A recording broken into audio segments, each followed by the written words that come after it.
Hola a todos, bienvenidos a Conversaciones con CEOs. Yo soy Daniel Mesa, CEO de Actimo América, y nuestro invitado de hoy es Michel Caputi. Michel es CEO del grupo financiero Bantrab. Desde el 2017 que Michel tomó cargo, ha pasado por una transformación dramática en todo sentido, que él nos contará un poco más. El grupo tiene 4,000 colaboradores, 156 agencias y desde afuera es evidente la transformación, pero yo he tenido la oportunidad de trabajar muy de cerca con el grupo y, y también para nosotros ha sido evidente igual que, que es una empresa espectacular. Y los resultados de estos cambios son un constante reconocimiento de Great Place to Work en términos de calificación de riesgo. Michel fue reconocido por FinTech Américas como uno de los 25 banqueros más innovadores. Y muchas gracias por estar aquí. No, Daniel, de verdad que, bueno, primero muchísimas gracias a ustedes por la invitación, a Actimo como socio estratégico de Banco de los Trabajadores durante estos, creo que ya estamos cumpliendo cerca de 2 años en la alianza estratégica que hemos construido. La verdad que muy positiva y un canal de comunicación muy sencillo y muy dedicado al trabajador del banco en específico y de nuestro grupo financiero, pero también un canal que, o sea, no es por publicidad, pero que fue maravilloso durante la pandemia porque pudimos pasar comunicaciones muy veloces, hacer micro enseñanzas sobre temas de prevención de salud y de muchísimas cosas a través de Actimo. Así que de verdad, para nosotros en este momento, cuando el año pasado fue el momento más duro de la pandemia, la verdad que haber tenido esa alianza fue haber tenido muchos pasos adelante para poder comunicarnos con nuestra gente, porque en ese momento nosotros tenemos equipos, incluso a pesar de que tenemos 165 centros de negocios, así le llamamos a las agencias ahorita, centros de negocios.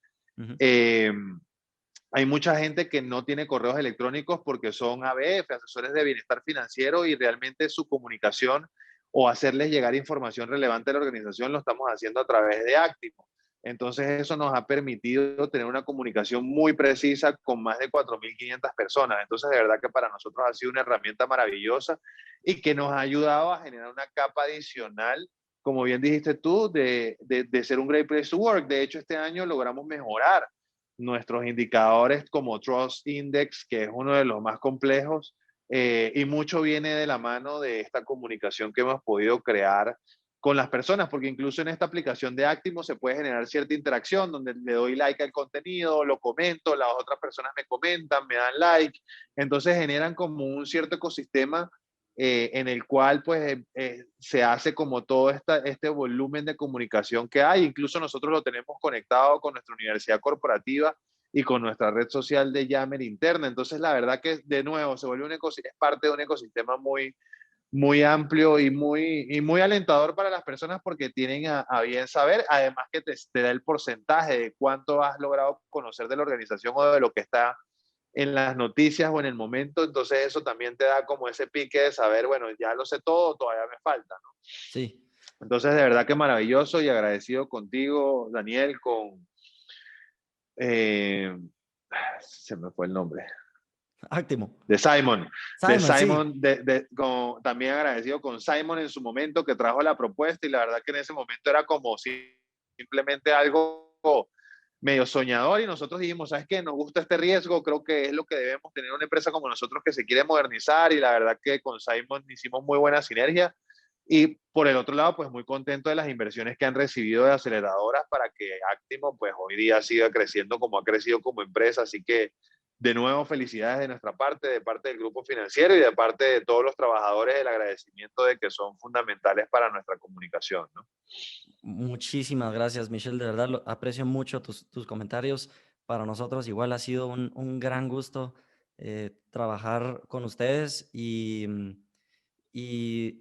pues te digo la verdad, desde que comenzamos el podcast, hace 12 episodios, yo siempre tuve ahí en la mira que quería conversar contigo. Ajá, qué Entonces, bueno qué, que qué se dio la alegre que aquí oportunidad. estamos. Sí, sí, Qué bueno que se dio la oportunidad y estoy seguro que ustedes en Actimo también han tenido nosotros un cliente y en este caso un partner muy exigente en que le pide siempre, bueno, ¿cómo vamos a superar esto? ¿Cómo vamos a agregarle más cosas? ¿Cómo vamos a hacer que esto funcione mejor?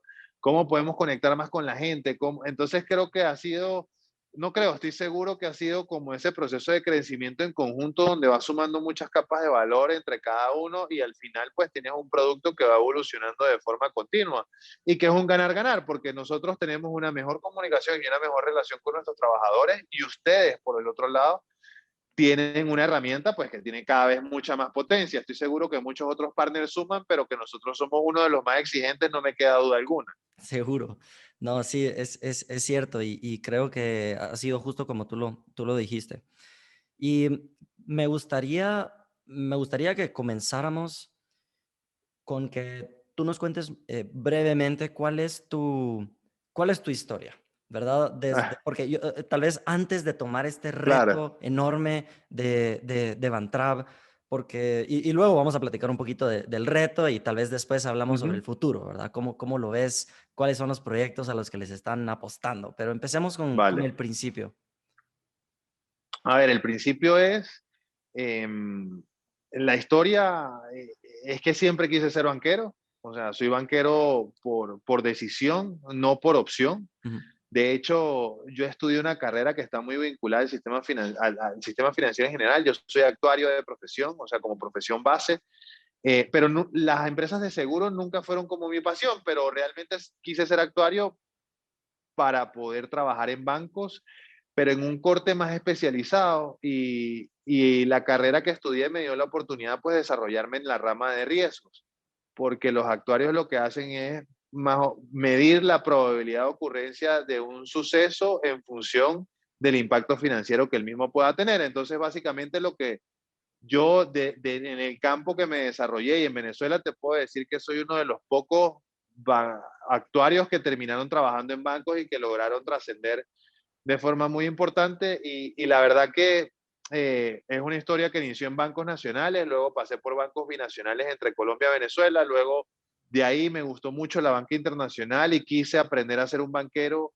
multinacional porque la banca, a pesar de que tú creas que un banco en Guatemala, en Nicaragua, en Panamá, en Honduras, pueden ser iguales porque tienen la definición de banco, funcionan muy diferente en algunas cosas.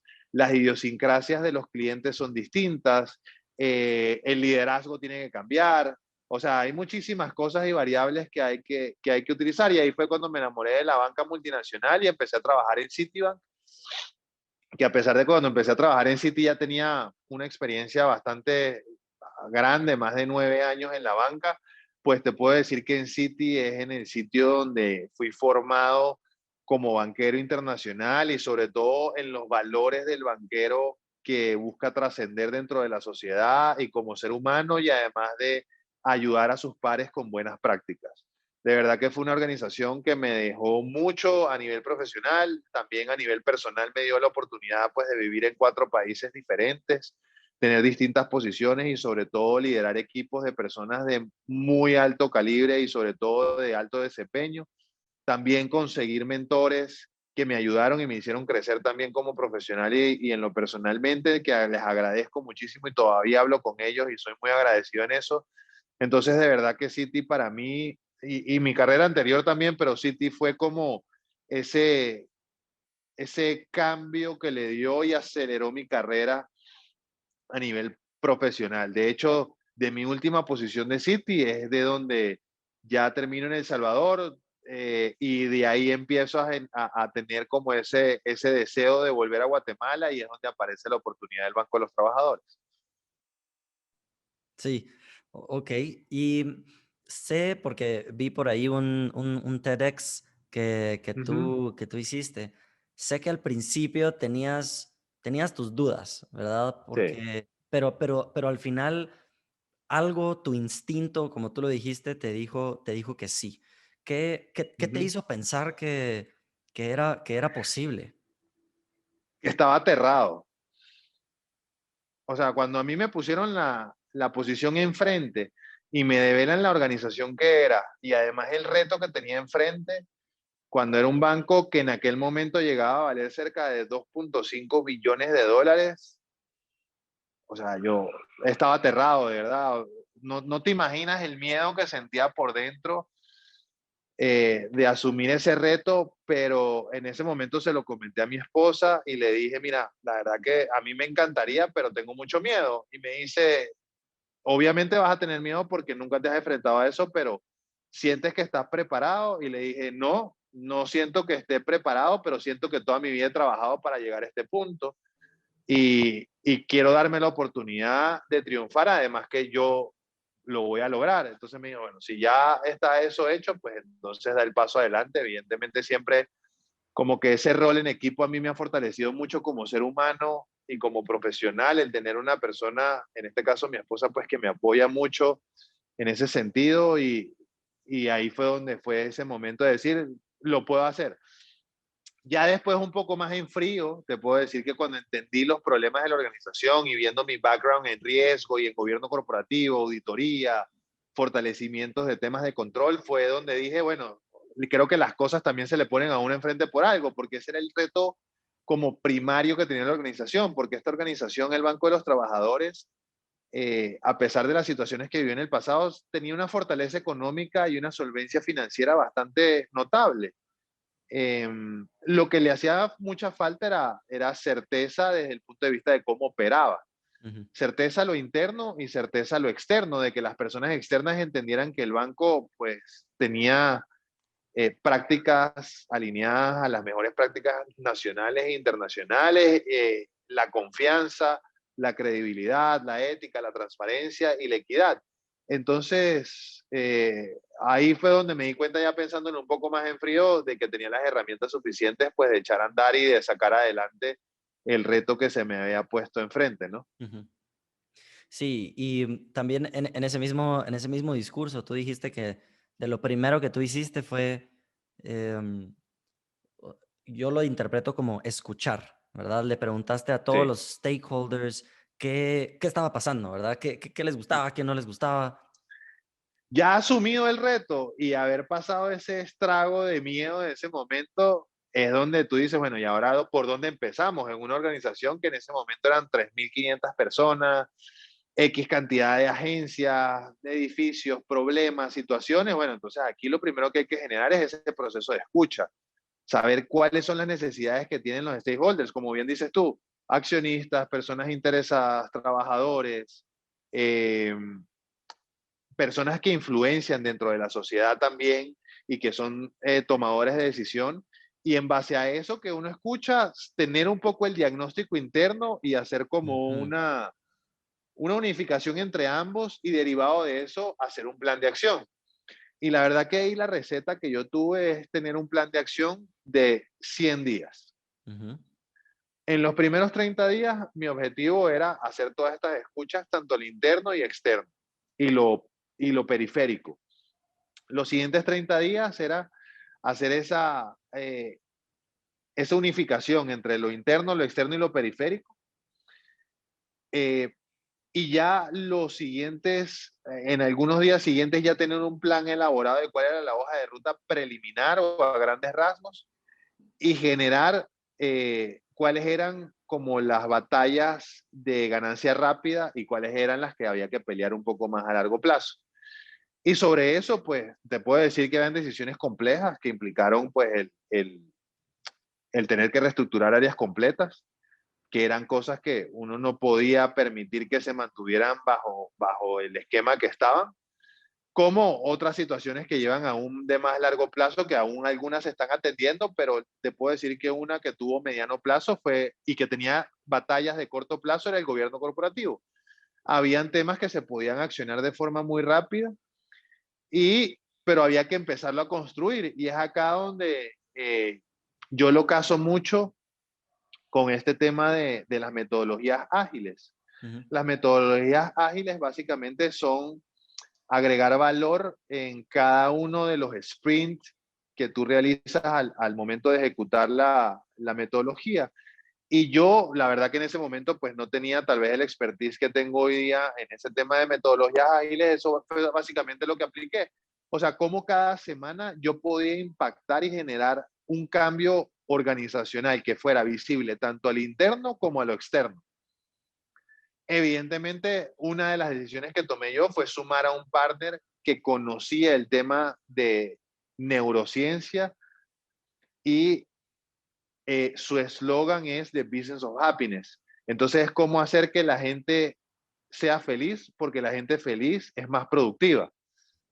Entonces, uniendo todas esas cantidades de factores, mi expertise, expertos de fuera, el escucha, fue como empezamos a generar todos esos resultados que fueran de muy corto plazo, que tuviesen un alto nivel de impacto y que fueran visibles. Ujú. Y pues al sol de hoy, ya casi 3 años y medio después, creo que el grupo financiero Bantrap sigue dando muestras de que tiene mucho impacto y que tiene muchas ganas y mucha hambre de cambiar el sistema financiero dentro de la región. Sí, y te he escuchado decir un par de veces el término gobierno corporativo. Sí. Incluso en tu perfil de LinkedIn está que fue una de tus prioridades Ujú. en el banco. No sé si nos podrías contar un poco, hablar sobre eso. ¿Cuándo se hace bien? ¿Cuándo se hace mal? ¿Cuáles fueron algunas decisiones puntuales que tomaste para esos cambios? Mira, lo primero que hice yo en su momento, evidentemente por las dimensiones de esta organización, fue llamar a un experto a que nos acompañara. En este caso fue una firma a nivel global que se llama Ernst Young o Ujú. EY, y ellos nos acompañaron a hacer ese diseño de un gobierno corporativo que estuviese en los estándares, eh, superando los estándares nacionales y alcanzando los estándares internacionales. Eso para una organización de este tamaño, ¿no? Em, Sin embargo, el gobierno corporativo aplica para cualquier organización de cualquier tamaño. De hecho, yo lo conversaba con ciertos colegas en el cual hablamos de emprendimiento y cómo apoyar a los emprendedores y cómo hacer que estas aceleradoras empiecen a caminar muy rápido. Y es justamente que el emprendedor incluso tiene que pensar en un gobierno corporativo. A veces nos da miedo y sentimos que esa definición o ese nombre de gobierno corporativo te pone como una camisa de fuerza. Ujú. Sin embargo, no es una camisa de fuerza conceptual, sino es una percepción. Simplemente el gobierno corporativo lo que te da es la ordenanza de cómo vas a operar y le permite a tu entorno tener certeza de cómo estás operando. Desde el punto de vista de cómo sumas socios, cómo adhieres proveedores, cómo generas contrataciones o recursos. Hay una cantidad de cosas que es el gobierno corporativo que muchas veces lo practicamos y ni siquiera nos damos cuenta.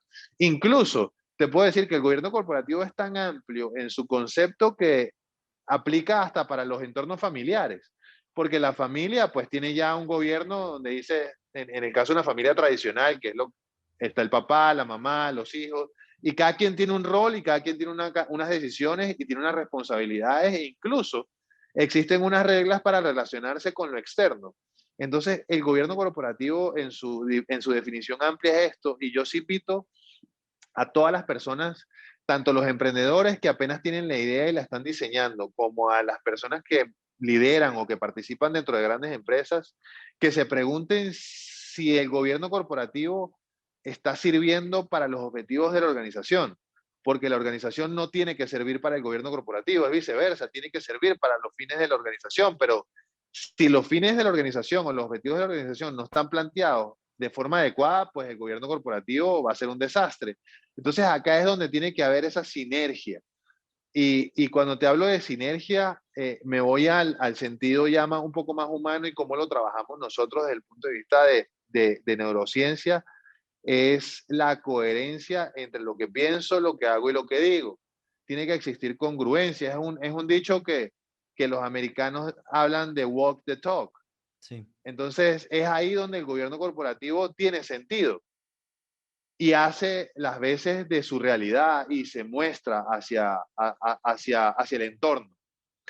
Y mucho de eso es lo que nos hemos preocupado en el Banco de los Trabajadores, que lo que decimos lo hacemos y además queremos ser un ejemplo en todo lo que profesamos desde el punto de vista de evaluación de calidades, como te dije, de transparencia, de equidad y de todo este tipo de valores que nos acompañan a nosotros en el día a día.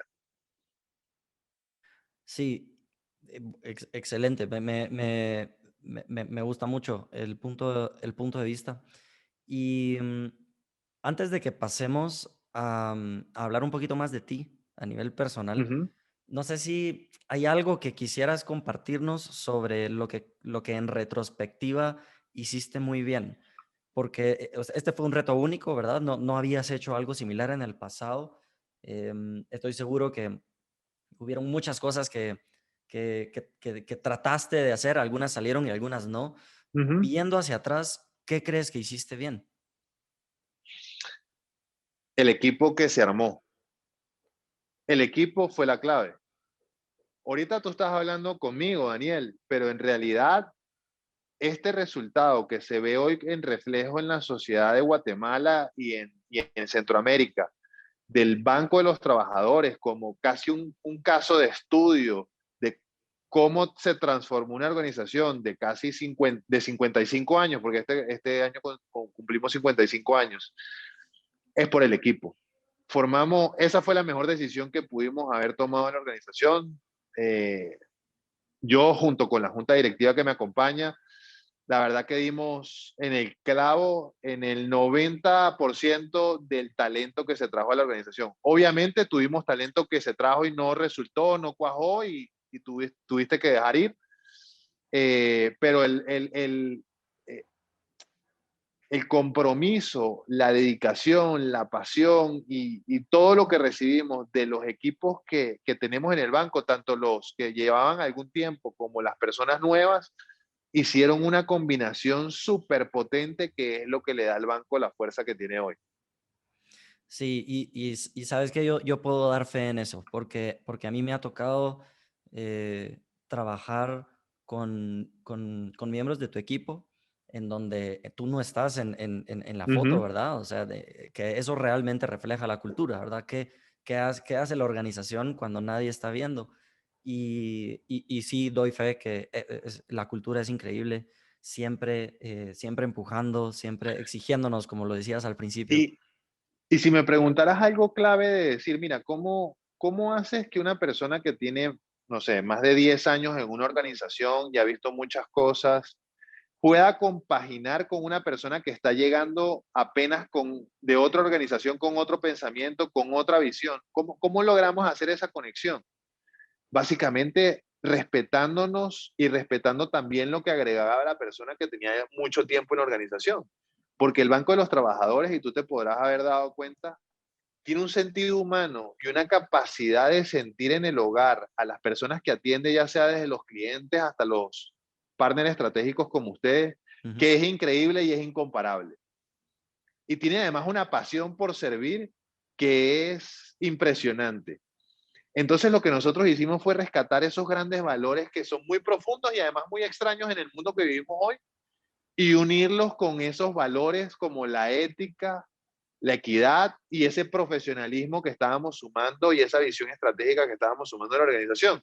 Y logramos conseguir como esa unión de dos cosas, de sentir y de ver hacia dónde íbamos. Y por eso el TEDx que yo hice en aquel momento se llamaban Ojos que ven, Corazón que siente, Ujú. porque básicamente ese es el mensaje. Y no solamente lo hicimos hacia afuera, sino que también lo hicimos hacia adentro. Sí, sí, sí. eh, excelente, me parece lo máximo. Y, y ahora me gustaría que nos contaras cómo mantienes tú una mente clara. Porque, o sea, no es fácil, ¿verdad? No es fácil, son responsabilidades muy grandes y, y me da muchísima curiosidad cómo mantienes tu centro. A ver, eh, mi eje principal de mantenerme los pies en tierra es mi familia, mi esposa y, y mi hijo que todos los días están ahí, me apoyan a pesar de que pueda llegar de mal genio, frustrado, triste, con miedo o cualquier situación, sé que ellos están ahí y que me van a apoyar y que me van a tener una palabra de aliento y que vamos a poder compartir un momento juntos. Eh, ya un tema más propio y más individual es que sí tengo una disciplina que todos los días me levanto muy temprano en la mañana, 4:45 de la mañana, y empiezo a ejercitarme cerca de las 5:20 de la mañana y termino a las 6:30. Todos los días, por 5 o 6 veces a la semana lo hago y es como un momento, para mí es un momento como zen, es un momento en el cual solamente estoy yo y la música que está corriendo, pero la música es como un soundtrack a los pensamientos. Ujú. Entonces me da mucho espacio para pensar de, en el banco, en la vida, en si esta decisión fue buena, si no fue buena, qué pasa en el futuro, cuestionarme yo mismo de situaciones, cuestionar al equipo, cuestionar en un comité o ciertas situaciones. Ese es lo que me permite a mí poder mantener esa cordura de venir todos los días y dar mucho de mí. Y otra cosa que incluso la puedo compartir ahorita porque la verdad que lo acabamos de descubrir con mi equipo en una sesión, porque por ejemplo, uno de los secretos que tenemos nosotros es que yo tengo sesiones de alto desempeño con coach especializados que me apoyan a gestionar todo lo que vemos desde la dirección del banco. Y entonces eso nos permite limar situaciones o atender situaciones muy rápido y que no trasciendan, sino que la comunicación siempre sea muy fluida entre las direcciones y las gerencias y que todo el banco se esté manteniendo con mucha comunicación. Obviamente, como todos lados, hay problemas y hay situaciones que hay que atender, hay personas que se caen mal o que no nos caemos bien o que tenemos personalidades diferentes, pero las manejamos desde un punto de vista profesional en que nosotros estamos aquí, es con un fin y un objetivo que es conseguir el plan estratégico de la organización. Y sobre eso sabemos que todos sumamos un grano de arena, pero eso no significa que lo hacemos solos, sino que también tenemos ayuda externa que nos ayuda a canalizar toda esa energía y todo eso, esas emociones para que se vuelvan positivas. Sí.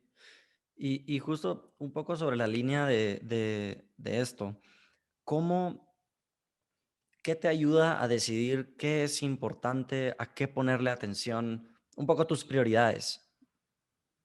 Mira, realmente mi día, y no porque lo quiera hacer ver así, el día es todo importante. Todo lo que sucede durante el día es muy relevante.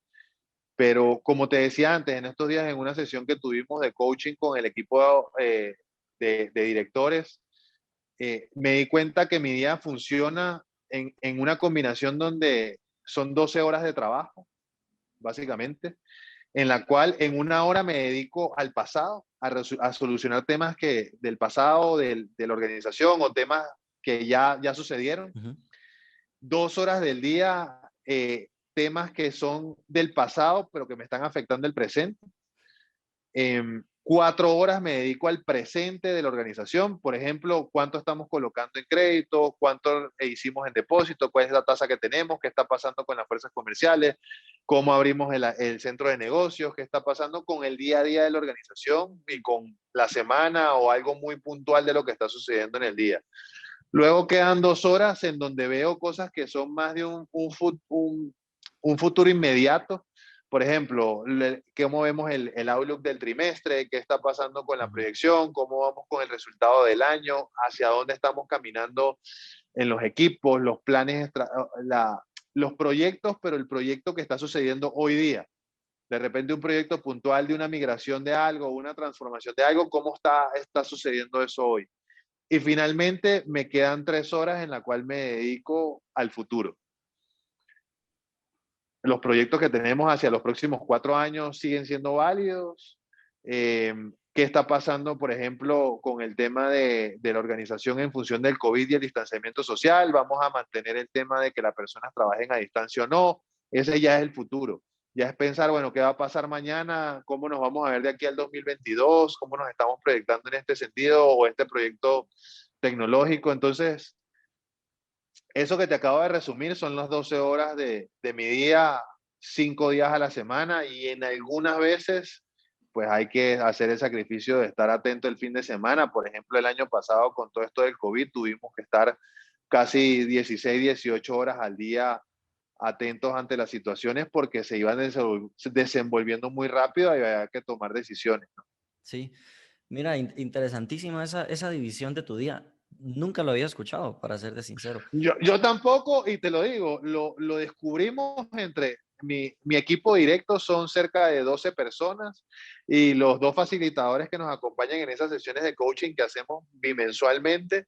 Y fue ahí donde definimos esa fórmula, salió. Evidentemente te puedo decir que estuvimos medio día discutiendo mil cosas y cómo íbamos a funcionar y cómo podemos tener más alto desempeño y cómo nos debemos organizar y cómo enfocamos a los equipos. Y de repente esta fórmula salió 4 horas y media después de la discusión. Fascinante.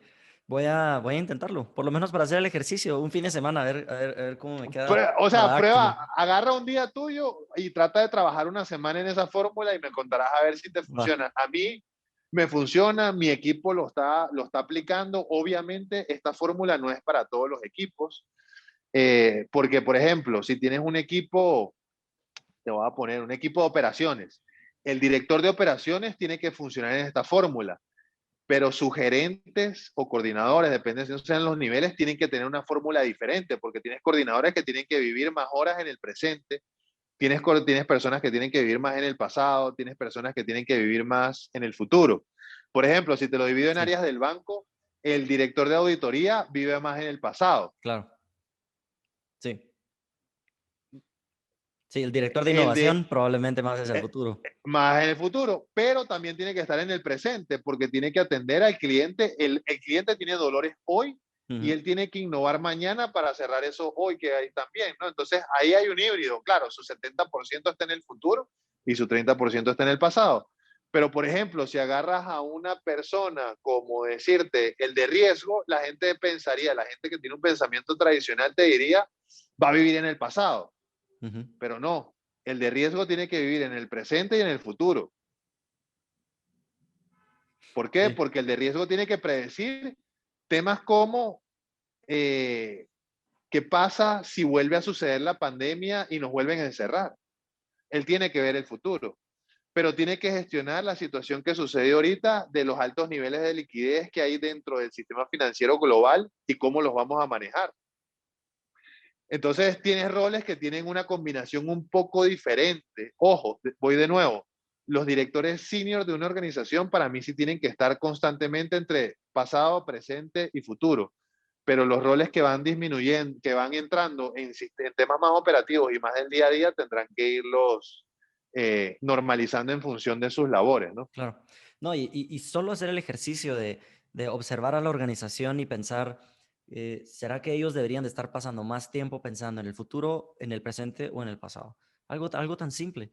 Y estoy Ajá. seguro que todos nos llevaríamos alguna sorpresa. Me gusta. Eso está Pues qué interesante. bueno. Deberías de patentar esa metodología, la metodología de Michel Caputi, Bueno, la el parábola día que del escribo un tiempo. libro, lo voy a hacer con la... En realidad, tú sabes que nació, si te diría algo, soy fanático del fútbol y nació desde pensar desde cómo estaba organizado el planteamiento táctico, desde cómo funciona un equipo de fútbol.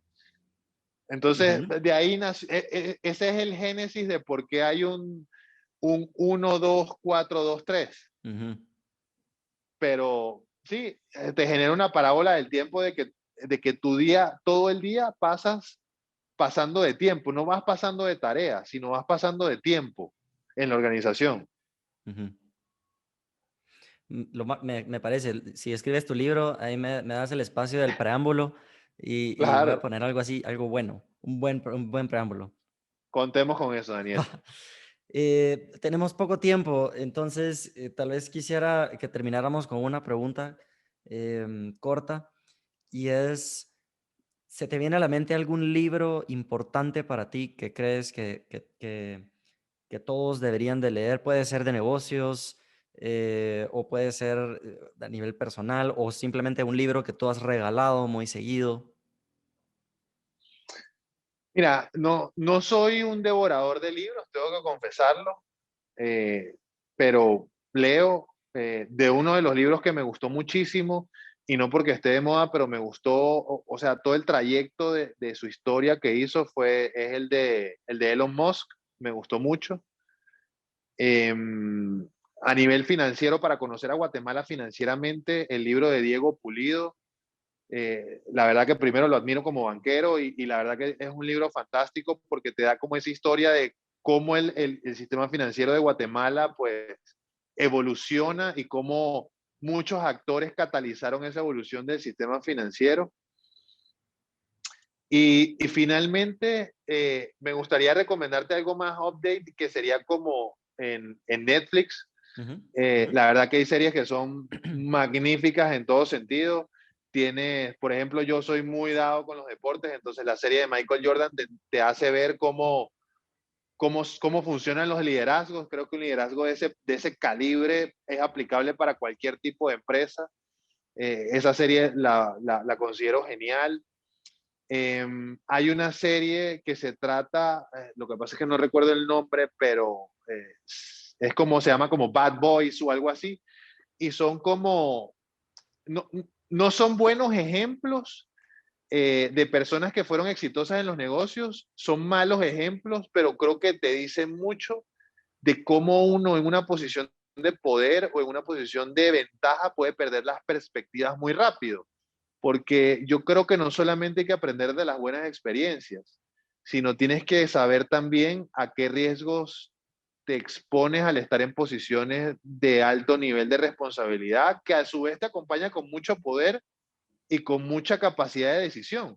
Entonces, ¿cómo vas a tener esa capacidad de ser tan responsable de usarlo de una manera coherente y de una manera que aporte valor y no de una manera individualista y egocentrista?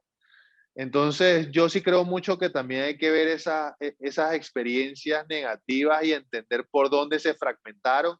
Incluso en ese que te digo de Bad Boys hay una experiencia negativa por un lado, pero que nace de una idea muy relevante que es la bancarización de la India. Ujú. Entonces, o sea, ahí es donde empezamos a navegar como ese mar entre, bueno, qué es lo que está bien y qué es lo que está mal. O sea, ¿se vale hacer el bien o el fin justifica los medios? Definitivamente mi respuesta en estos momentos de la sociedad es que las empresas no solamente hoy día importa el qué, sino que también el cómo. Ya no se vale de que seas una empresa ultra rentable y súper mega grande cuando estás contaminando, cuando estás abusando, cuando estás haciendo una cantidad de prácticas que están fuera de los cánones de la sociedad, de lo que espera. Nosotros como consumidores, tú y yo que pertenecemos a esta sociedad, pues nos sentimos más identificados con empresas que representen nuestros valores y que te hagan Ujú. sentir que están preocupados porque el mundo del mañana sea mejor, ¿no? Sí. Entonces, creo que en esta vida hay que leer de todo, hay que ver de todo, hay que escuchar de todo, hay que entender la política, hay que escuchar de política, de religión, de inclusión, de temas raciales, de sexo. O sea, creo que hay que tener la mente muy abierta para poder entender de todo lo que el mundo está lleno de muchos colores y sabores. Y aunque no te gusten, vas a tener que saber lidiarlos con ellos y tener mucha inteligencia emocional para poder sobrellevarlos, porque siempre van a estar ahí. El mundo es incómodo por definición, pero entonces nosotros tenemos la capacidad de hacerlo cómodo y felices para nosotros, teniendo mayor capacidad de adaptarnos a él. El Ujú. mundo nunca se va a adaptar a ti. Sí. Pues que nos tiraste ahí mucha sabiduría, la verdad. Y gracias por No, las gracias, recomendaciones Daniel. tan diversas. Me gustó que nos hayas recomendado buenos libros actuales, pero también la idea de que como líder uno tiene que aprender de todos lados, ¿verdad? De una serie de Netflix de Michael Jordan, Sí, de la bancarización de la India, y creo que ese es un mensaje muy importante. la globalización es eso. Ahorita tenemos todavía, y la verdad que, y voy a cerrar con esto, a mí a veces me frustra un poco como ese paradigma que existe que el CEO se come los libros y lo único que hace es Ujú. estar metido todo el día trabajando y comiéndose los libros. No, tienes una vida, tienes una familia, tienes derecho a divertirte, tienes derecho a ir al cine, a ver tonterías en Netflix, a ver YouTube, a viajar, a ir a la playa. O sea, hay una cantidad de actividades en el mundo que te llenan y que te ayudan a seguir creciendo. Porque yo te digo, Daniel, si yo no me desconectara el fin de semana haciendo actividades propias y personales, pues no tendría la capacidad de llevar lo que llevo al frente y el estrés que vivo en el día a día. Sí. Entonces, siéntanse libres de ser, de sentir y de hacer lo que les guste. Porque entre más hagas lo que te guste y más logres hacer lo que amas, es cuando el éxito más se acerca a ti. Sí. Buenísima para cerrar y estoy totalmente de acuerdo contigo. Al final, o sea, el crecimiento profesional o crecimiento económico, todo, pues por lo menos como yo lo veo, es para disfrutar la vida, ¿verdad? Así es. Y hay que acompañarlo con libertad y de seguir lo que te apasiona, lo que te gusta. em, Ujú. sí se puede ser un CEO balanceado. Sí, Ese es tu mensaje. así es, lo leíste completamente. Buenísimo, pues de verdad muchas gracias, Michelle. Me dio muchísimo gusto esta conversación. Siento que hablamos de todo realmente. Sí, Y gracias por aceptar. Espero platicar pronto.